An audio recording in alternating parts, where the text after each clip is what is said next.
How would you like to know 4 steps to have a healthy, secure retirement?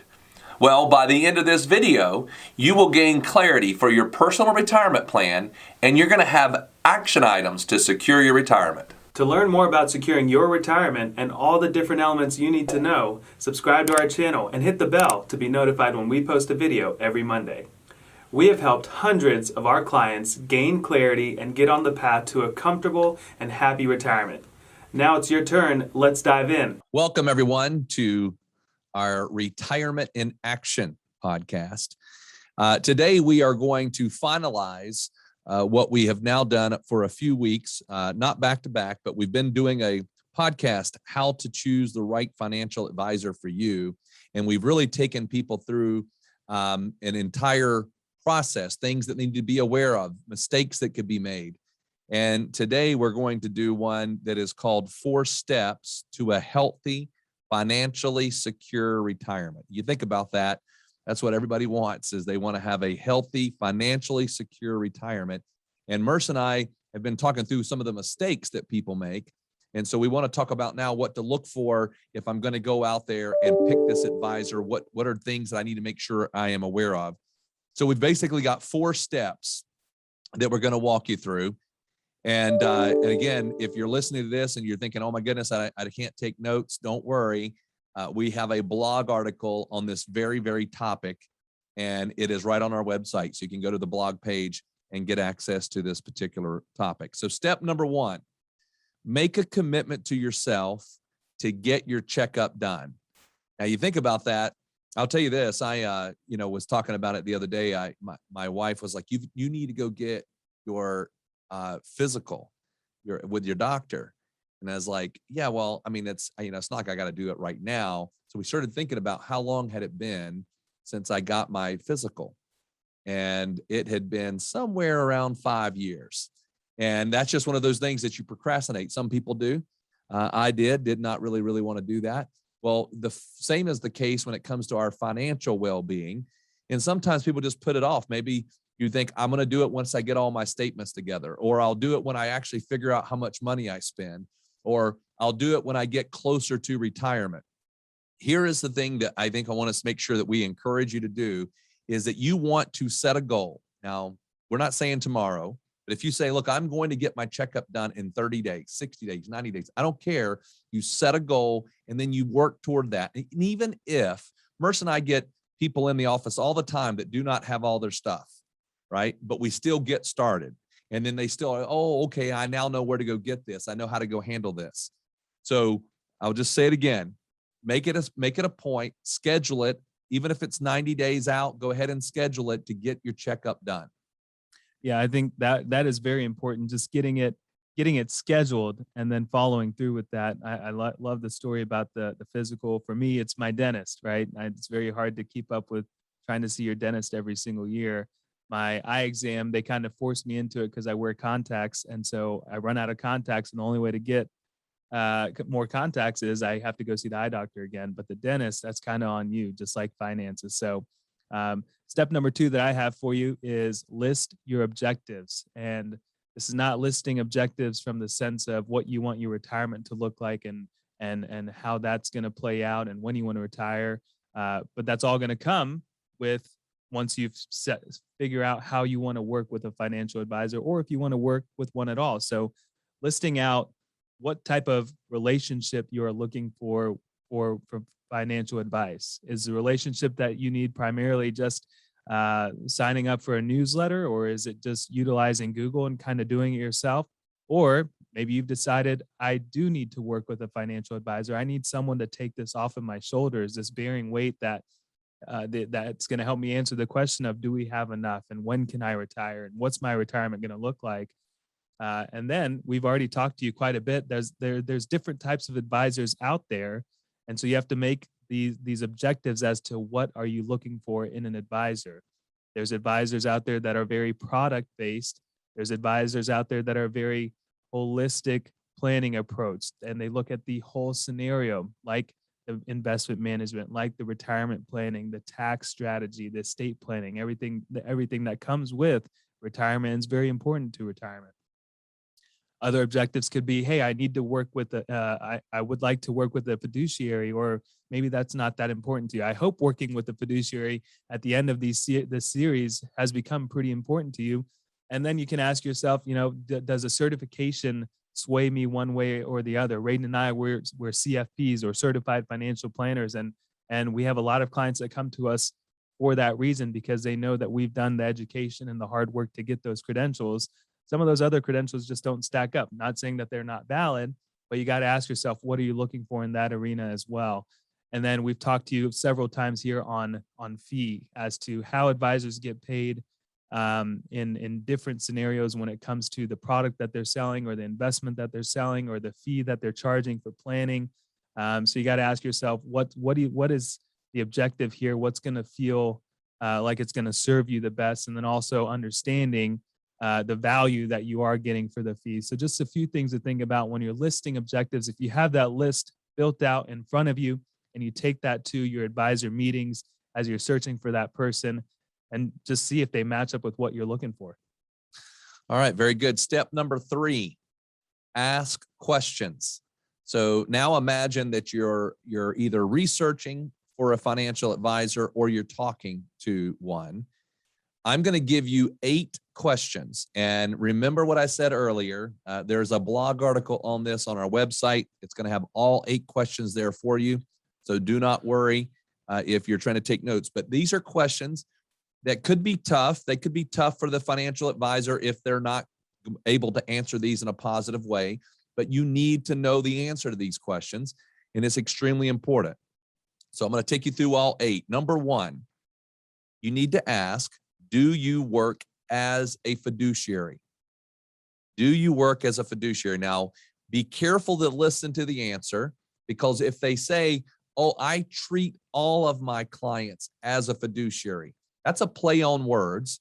You want to know, are they legally bound to act as a fiduciary on your standard, on a fiduciary standard for you? That's just, now, by the way, you may decide to work with someone who's not a fiduciary. That's okay. But you want to know, and by the way, I don't know why you would not want to have a person be a fiduciary, because a fiduciary is bound by law to put your interests ahead of their own. But if you find somebody who you like and they're not a fiduciary, it's not a law that you have to be a fiduciary, but that is an important question.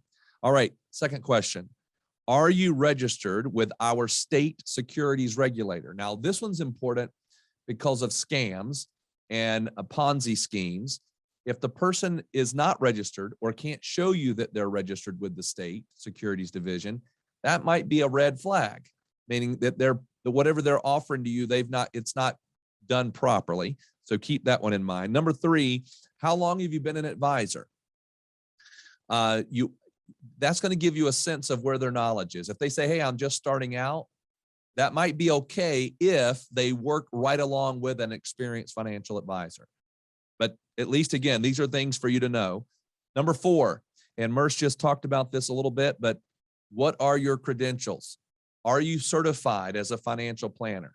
Again, not a law that you have to be, but it gives you a good indication. Have they looked at things in a well-rounded approach? Number 5, how do you get paid? Extremely important. Do the fees come out of whatever it is that you're in? Or do you pay them directly? Are you paying them hourly? Is it a percentage of whatever they're managing? Number 6, what is your investment philosophy? Now, if they cannot answer that, or they don't answer in a way that you feel confident, that is a big red flag. So if they tell you, hey, look, you don't invest looking at it that way, you just buy and hold and hang in there. If you believe in that, great. But if you say to yourself, hey, I want to have downside protection, that may not be that attractive to you. Number 7, do you make money for trading mutual funds or stocks? Meaning, are they going to get a commission to do that? That's not as common as it used to be, but it still can be there with mutual funds through the version of commissions. So keep that in mind. And then number 8, how frequently do you communicate with clients? I will tell you, there's many studies that are done, and the number 1 reason why a person will leave their financial advisor has nothing to do with performance. It has everything to do with communication. So You want to know. And by the way, when you ask them that, how often do you communicate? Tell them, what type of communication do you do? Get a little bit of detail on that. That's all I've got on step number 3. All right. On step number 4, it's really once you've made that decision of, yes, this is the advisor that I'm going to work with, well, then you start meeting with them. And we always encourage, it's always nice, I think, to meet and sit down with someone that's essentially you're starting this brand new relationship with face to face, at least in the first phases of it, or maybe in one of the meetings every now and then, just to be able to get to know them on a personal level. And that'll make you more comfortable. There are certain things that you don't need to do face to face. Like you can, in my opinion, I don't like going to the car dealership and dealing with car salesmen. Last couple of cars I bought, I've been doing through email.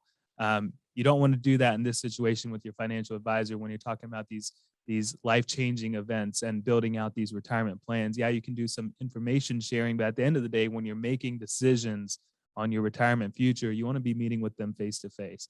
And then the second part of that is whatever you're doing, make sure you get something in writing as far as your contract with them when you first sign up. Know what that contract is. Is there a term to it? Also, it should be documented as to what type of fees you're going to be paying. Is it just a percentage of the assets that they're managing? Are there commissionable products? Is there ever a way that they can charge you hourly? That should all be documented. When you're going through, usually an advisor is going to take you through a risk assessment or a risk tolerance conversation. Get that documented. We're very quick to give that out along with our retirement financial plans, because at the end of the day, while we are the financial advisor, we say this is more of a partnership between the client and the advisor. And yes, we're going to do the majority of the work here, but expectations need to be on the same page. And the only way to do that is have something written down on both sides so that you can both agree, yes, we agree that this is how things should go going forward. And then when you have those annual reviews or those one-off meetings here and there, you've got a reference to look back to say, hey, we were going to accomplish these certain things, and where are we at on there? Or why haven't we accomplished these yet? Or, hey, we're way ahead of the game, and that's even better. But you've got a resource there to refer back to. So getting things in writing is always going to be powerful. All right, this is kind of a footnote. It's not a step. This is just a footnote to what we've been talking about. We've mentioned a couple of times in our conversation here about credentials, certifications. So what we want to make sure is clear is the difference between a certification and the difference between a title. And this has been quite controversial within the industry, is that anybody can pretty much call themselves a financial advisor. Now, there's some rules around that, but you'll see it quite often. Or they'll call themselves a financial analyst or a financial consultant or a financial expert or a financial planner, an investment consultant, or a wealth manager. That's just simply a title. That's like saying man or woman or whatever your title is. That's not saying you're qualified by any means to give advice. Now, maybe the person's been, what we would call a wealth manager for 30 years. Maybe their life experience has given them that ability to be able to make very, very good decisions. But there are some certifications that do hold out to a very rigorous education, continuing education, and an extensive test in order for them to do that. Certified financial planner, that is what Merce and I both are. And we picked that. We worked and said, that's what we want. That's the high standard within financial planning. There's also called a chartered financial consultant. That's very much a rigorous type schedule to do that, or a chartered life underwriter. They're all kind of focused on different areas. But if you're looking for a financial planner from the financial planning perspective, you can't find something that's going to give more education, more overall substance to what it is that we do in that world than the CFP. So just keep that in mind. And you might go to the website. This person tells you they're some kind of certified something. Go find out what it is, because there's some of the certifications you can just pay a fee and answer a few questions in a couple hours, and you're called a certified whatever. So that's just a little footnote. Anything to add on that, Merce? No, I think that's it. I think it kind of comes back to know what you're looking for, know what you're paying for, and know the person that you're working with, what they are actually qualified to do. If you can sum all those three up, I think it makes the whole process of trying to find the perfect financial advisor for you. And once again, there's a different fit for every person. Every family is different. Every situation is different, which is why there are different types of advisors out there. So at the end of the day, if you know what you're looking for from the beginning, before you start these conversations up, it's going to make the whole process a lot less stressful. All right, everyone, that wraps up our episode today. If you've not had a chance, go to the website, pomwealth.net/blog. On that blog, so there's a great wealth of information there. If you'd like to set up a complimentary, no obligation, 15-minute introduction call with Merce and I, you can see it right at the top right-hand corner of the website. You'll see our calendar and you can be able to get on our calendar. We hope this has been beneficial. We'll talk to you again next week. We hope this video has given you some confidence and clarity as you plan for a worry-free life in retirement. But what else do you need? We have created a complimentary video course called 3 Keys to Secure Your Retirement. This video walks you through step by step what you need to do to get ready for retirement. You can also check out our podcast called Secure Your Retirement. You can subscribe below. For more retirement tips, watch this video. Create your retirement income plan. Also, click here to subscribe to our podcast, Secure Your Retirement. If you like this video, hit the like button and be sure to subscribe and share it with your friends.